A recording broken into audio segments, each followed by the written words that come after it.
For those of you who hate sitting through musicals but love knowing the stories, this video is for you. This is a short recap of Wicked. Let's get into it. The scene opens up with the citizens of Munchkin rejoicing and celebrating the death of Elphaba. Glinda comes in, confirming the good news that indeed the Witch of the West is dead. Elphaba's father was the governor of Munchkin Land, but Elphaba's mother cheated on her father with a person of unknown identification, and he gave her a green elixir during the conception. Shockingly, the child came out green and with magical powers, rejected instantly by her father and being cared for by her Nanny Bear. Elphaba grew up with a younger sister, Nessa, who was wheelchair bound, who we later find out is the Wicked Witch of the East, the one who the house gets dropped on in the beginning of The Wizard of Oz. Nessa gets into Shiz, this prestigious school. My curiosity is, why didn't Elphaba get into school? Because I'm watching this movie and this man is the governor of Munchkin Land. I don't think he's broke. We're introduced to the character Glinda, who meets Buck, the citizen of Munchkin Land. And it's obvious that he has a bit of a crush on her, but she's not interested in him at all. And she's just like, oh, okay. And she just, does her little Glinda thing and just walks away. And during the entire process of them escorting Nessa to school, Elphaba meets Glinda. Everybody's like, oh, she's so magical. Then Elphaba just comes in like looking green. You're green. And Glinda is like, oh, don't worry. I'm going to help you to turn you from green once I learn magic. The girl has no magic. Like, what's she even talking about? So Elphaba basically shuts her down and is like, you can't just go ahead and make promises to help somebody do something with skills that you don't even have. Elphaba's dad asked Elphaba to wait with Nessa until she's settled in. So this lady, who is someone that their dad asked to take care of Nessa, Comes in trying to help Nessa. trying to pull her wheelchair to help her. And Nessa is trying to tell this lady, I can do it on my own, like, you don't need to push me, but she's not listening. Elphaba has magical powers that she cannot control. It just happens when she's like feeling very emotional. And in the back and forth of trying to please stop, don't, like, a lot of things just like elevate from the ground.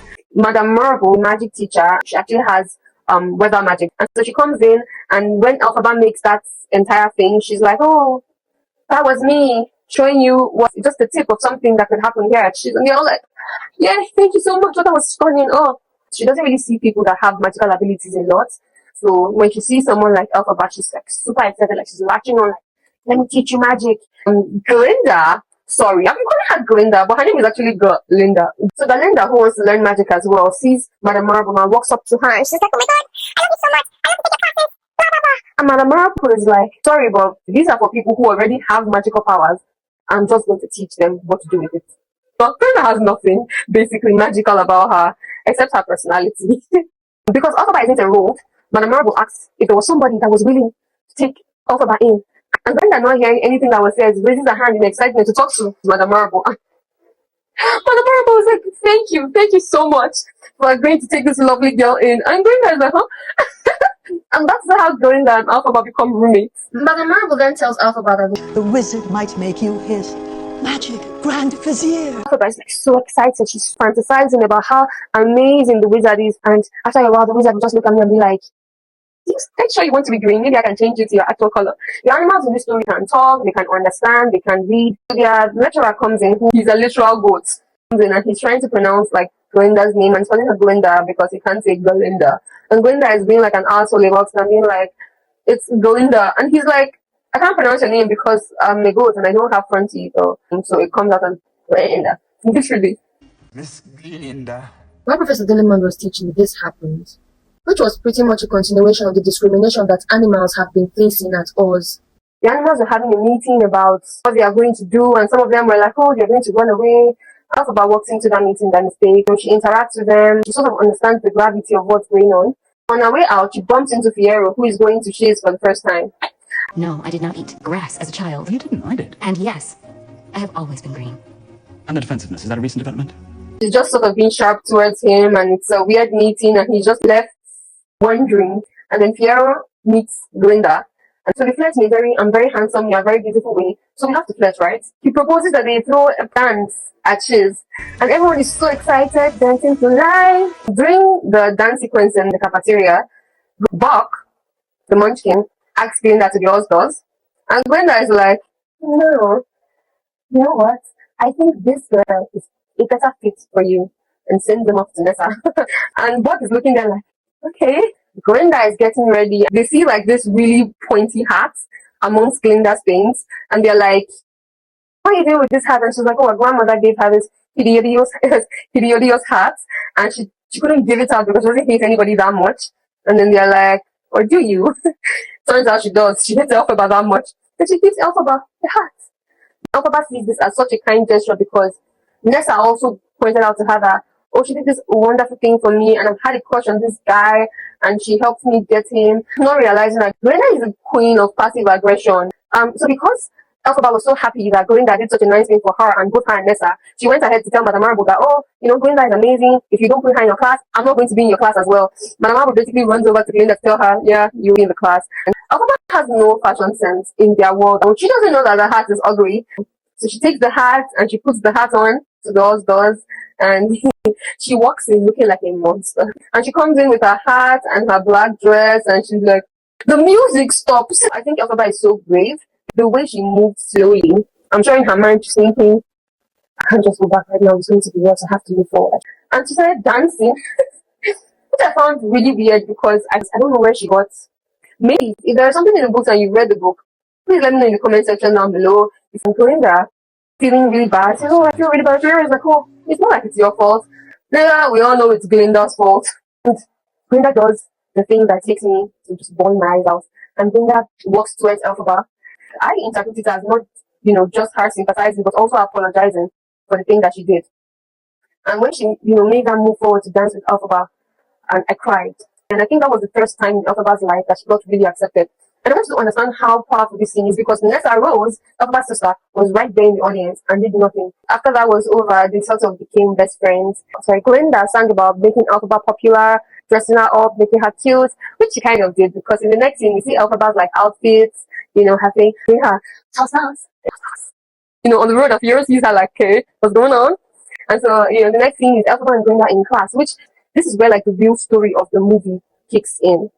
Security come in to say that animals have been banned from teaching at Shiz. They drag the professor away, introduce a new history professor, and he's showing this lion cub in a cage. They want to cage animals so that they won't be able to speak anymore. And Elphaba really, she can't handle it. She became emotional once again. Everybody froze, except Fiero. She and Fiero steal the lion cub and free him, and she has this little scene where she sings about wanting Fiero, but she's never going to be the type of girl that he'll pick. So pick Glinda the blonde, Glinda the beautiful. And Fiero goes back and he's never really the same with Glinda because I think he realizes that, oh, something may be here with Elphaba. Oh my god, I'm still here. Wow, thank you. Comments wickedness in the comment section if you're still here. Thank you so much. Don't forget to like, share, and subscribe. They get an invitation from the wizard himself. And he wants Elphaba to come to the Emerald City to meet with him. And Elphaba gets on the train, ready to go. And then she asks Glinda to come with her. Glinda like rushes in to join her. They make their way to the wizard and they ask her, what is it that we can do for you? And she makes her request. So if you can remember, the request she intended on making was, oh, I don't want to be green anymore. And she makes a request. She hopes that the animals can be, released and treated normally and well the way they were treated before. And the wizard informs her that she couldn't do it, that he could not do that. Madame Marble shows up and She talks about this book called The Primary that is a magical book of Oz. apparently it's quite difficult to read because Madame Marble is struggling to read it. Everybody is like, let's basically see what you can do. They have like these little chimps, I think they're chimpanzees, as like their royal guards. And the wizard tells Elphaba, oh, this chimp has always wanted wings. The book opens up right in front of her like magically. And she recites this spell and this chimpanzee royal guard starts growing like wings, sprouting wings from its back. And she's like, oh my god, please stop it. It's, it looks like it's hurting him. And they inform her that you can't reverse the spell that you do with this magical book. And the wizard and Madame Marble were like murmuring to each other like, oh, finally we can have our eyes inside. And she realizes that, oh, You're the reason why people are turning against the animals. turns out this wizard has no flipping magical powers. Surprise, surprise. You're a fan of Wizard of Oz. This is not a secret to you. Sorry guys, my mic went off while I was filming this video. I have to continue the rest with the voiceover. Elphaba runs away with the Grimoire. Madame Marble then sends out the same winged monkeys that Elphaba created to find her and completely blame her for giving them wings, like they were not the one who even asked her to do it in the first place. Elphaba enchants a broom so she could use it to fly away. She asks Glinda to come with her, but Glinda basically just refuses, and Elphaba flies away on her own, singing about defying gravity. That's a wrap on the part one of Wicked, guys. Thank you so much for coming. See you in the next video.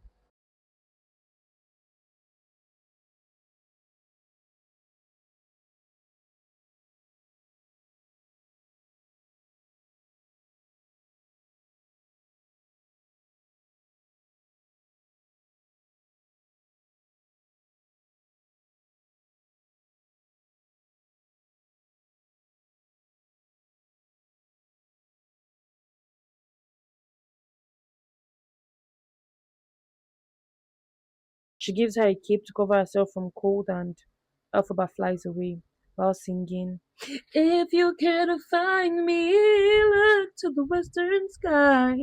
And that's the end.